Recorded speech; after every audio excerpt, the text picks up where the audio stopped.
Salut tout le monde, j'espère que vous allez bien aujourd'hui. Je vais déchaumer derrière l'ail avec le 716. Un déchaumeur Querneland CLC que Mathieu m'a prêté gentiment. Donc un déchaumeur à dents qui ressemble beaucoup quand même au Terrano que j'ai en Kuma.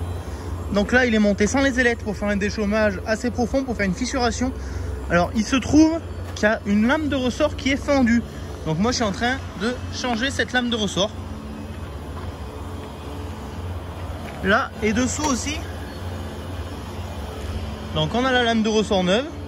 Pour ce faire, j'ai dévissé cette vis là, ce qui a eu pour phénomène de remettre le triangle à plat. Donc ça fera beaucoup moins d'efforts pour changer la lame. J'ai sorti les goupilles toutes neuves qui étaient derrière. Maintenant je suis en train de chasser les axes. Ah, je vais peut-être y arriver comme ça. Ah oui, remarque. Ça sera pas si compliqué que ça. Je sais pas comment ça tient. Et ben voilà, ça va pas être si compliqué que ça. Peut-être pour remettre la neuve, ça sera un peu plus compliqué, je sais pas. Bon, en fait, je dois vous dire qu'il y a vraiment, mais alors vraiment rien de sorti. Faut limite le faire d'une main, regardez. Bon, je dis limite. Allez, avec le ressort, avec le marteau, ça va y aller tout seul. Hop. Et voilà. Eh bien, c'était pas une grosse affaire de changer une lame de ressort. Maintenant, on va remettre les petites rondelles qui vont derrière. Et on va essayer de trouver des goupilles un peu mieux que celle-là. Ça serait cool. Bon, alors, je dois vous annoncer que dans mon super atelier bordel, j'ai pas trouvé une goupille qui corresponde à ça. C'est malheureux, j'ai trouvé des goupilles fendues. Je me suis dit ça va y aller, elles étaient trop petites. On va remettre les vieilles goupilles, ma foi. On va remettre les vieilles goupilles, c'est pas chouette, mais à savoir que dès qu'on peut, il faudra changer les goupilles. Je le dirai à Mathieu. Parce que Mathieu, en fait, ça fait un moment qu'elle est cassée sa lame. Taper la goupille avec. Ça fait un moment qu'elle est cassée sa lame. Et elle n'avait pas pris le temps de la commander d'ailleurs. Nous, on avait commandé des pièces chez l'établissement banque qui fait Querneland. J'avais commandé des pièces, enfin Benjamin avait commandé des pièces pour le pulver. Et Mathieu nous a dit ah, mais prends-moi une lame. Donc on a pris la lame en même temps. Ensuite il nous a prêté la machine, donc naturellement on lui change sa lame, il n'y a pas de souci. Et surtout que là je viens d'en faire un petit peu ce matin. La lame qui est cassée, mais ça n'a rien à voir. Elle s'efface beaucoup plus en fait qu'une vraie lame en fonction. Elle est usée quoi en fait. Elle n'a plus son effort comme elle devrait. Bon, c'est bon, la pièce est remontée. Certes avec les vieilles goupilles. Mais c'est pas un endroit et un gros effort, ça fera le taf en attendant de trouver deux jolies goupilles brillantes pour mettre à la place. Donc maintenant il faut remettre le tension, non il faut remettre pas le tension, il faut remettre le ressort en tension grâce à ce boulon là qui va venir donner un effort sur le triangle et le triangle donne un effort sur le ressort. Donc maintenant je règle la tension grâce à la clé. C'est la clé KV qui est fournie avec. Donc je vais visser jusqu'à ce que l'écart entre les deux axes fasse 70 cm. C'est la cote en fait, la cote pour que le ressort travaille à la bonne pression. Bon, voilà, une bonne chose de faite. Elle a bien repris sa forme. Ah, il recule, on est d'accord. Donc en vissant, ça nous incline, comme je disais, le triangle vers le haut. Ça vient cintrer les lames de ressort, quoi. Et ces ressorts, c'est eux qui vont faire en fait la sécurité, c'est eux qui vont faire que s'il y a quelque chose de trop dur, là-dedans va s'effacer. S'il y a un gros caillou, là-dedans va s'effacer, voilà, pour pas détériorer le matériel. En fait, grâce à ces ressorts, on gère la pression à la pointe de la dent. Bon, j'ai fini de remonter ce ressort. Je viens d'accompagner Augustin, le stagiaire, jusqu'à la parcelle de persil, qui est là. Voilà. Il va passer l'RC-Tri dans le persil. Je vais montrer comment tout fonctionne et moi je retourne au champ. Donc le champ je l'ai essayé ce matin, j'ai essayé de le faire, j'ai vu que ça marchait mal parce que c'est dur avec ce ressort qui était cassé, du coup cette dent ne rentrait quasiment pas. Donc je retourne à la parcelle et je pense que ça va aller beaucoup mieux, je vais vous montrer ça. Allez, me voilà arrivé dans la parcelle d'ail. Donc parcelle d'ail qui a été récoltée il y a bientôt 15 jours quand même, il y a bientôt 15 jours que ça a été récolté. Donc jusqu'à maintenant on n'a pas eu le temps de le déchaumer, ça aurait été bien, mais bon, c'est pas très grave. Il y a pas mal d'herbes. Hein. Maintenant, il y a de l'herbe qui pousse. L'herbe qui était toute petite quand on a récolté là, une fois qu'elle voit bien le jour, ne vous inquiétez pas, elle pousse bien. Puis il y a plein de nouvelles herbes en germination. Donc là, on va dégommer toute cette herbe, on va remettre de l'herbe en germination. Et c'est ça, le but d'un beau déchaumage, c'est de de limiter petit à petit le stock grainé d'Adventis dans le sol. Donc on va tenir ce sol propre jusqu'à fin août. Et fin août, on va semer dessus un sipan. Un sipan, c'est couvert interculture piège à nitrate. Donc je pense que je mettrai une veste associée à un sel ou à un orge. Voilà, je vais faire un petit mélange.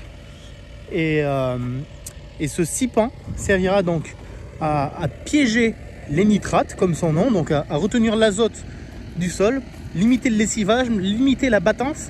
Et au moment où je vais reprendre le terrain pour le labourer au mois de janvier ou février, il se labourera beaucoup mieux. Il y aura tout ce chevelu racinaire qui va aider au labour, ça sera top. Alors voilà le tracteur qui est tout prêt, voilà ce que j'ai essayé de faire tout à l'heure. Mais comme je vous dis, il y a la dent qui était cassée, qui travaillait mal. J'avais peur qu'il y ait de l'herbe qui passe à travers. Alors, il y a quelques grandes ambroisies comme ça. L'ambroisie, il faut savoir que si elle est mal arrachée, mais comme celle-là par exemple, celle-là elle est mal arrachée, et ben elle va pas crever. Elle va pas crever, c'est super costaud. En plus, l'ambroisie c'est une plante allergène. Regardez, voilà le problème. Quand elle n'est pas arrachée, elle ne crève pas. Ça c'est un xanthium, c'est une saloperie aussi. Voilà, il n'est pas arraché.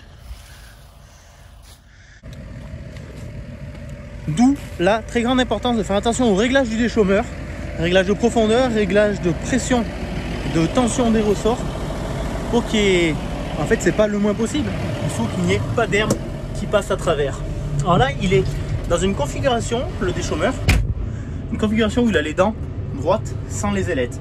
Donc il y a une configuration déjà où ça ne nous aide pas à ne pas laisser d'herbe passer à travers, mais ça nous permet d'aller un petit peu plus profond et de faire un petit rôle de fissurateur.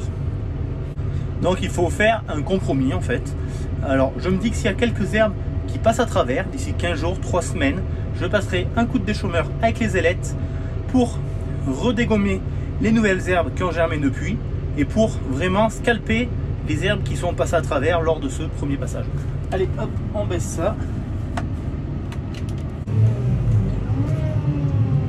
Et c'est parti. Ah ouais, c'est vrai que je vois qu'elle a changé le ressort. Déjà, ça n'a pas du tout le même comportement que tout à l'heure. La dent avait tendance à s'effacer quasiment en permanence. Là maintenant, elle est plantée. Ça n'a plus rien à voir.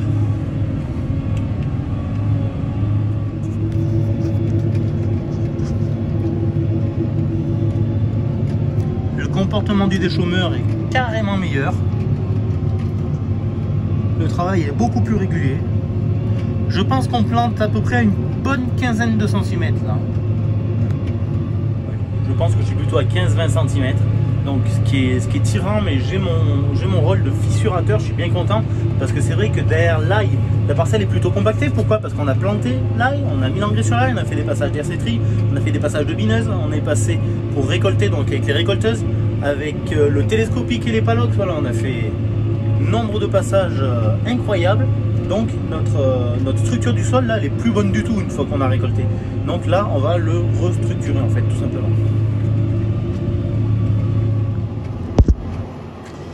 Là je suis en train de passer dans la partie centrale du champ. En fait c'est la plus tassée de la parcelle, parce qu'au centre c'est là où dès le début on fait tous les allers-retours avec le télescopique pour amener les palox vides aux récolteuses d'ail, ramener les palox pleins. Donc ça s'y connaît, hein, que c'est tassé, ça sort un petit peu des blocs. Mais dans l'ensemble, je trouve que ça fait quand même du bon boulot.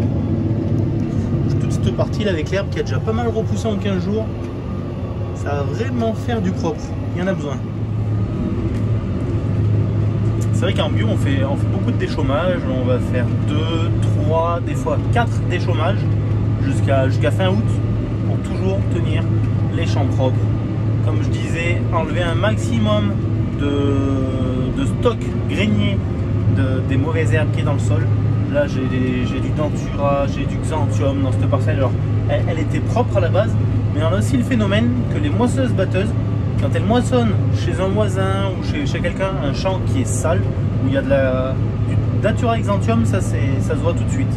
Donc il y a des graines qui restent coincées un petit peu partout dans la moisseuse batteuse.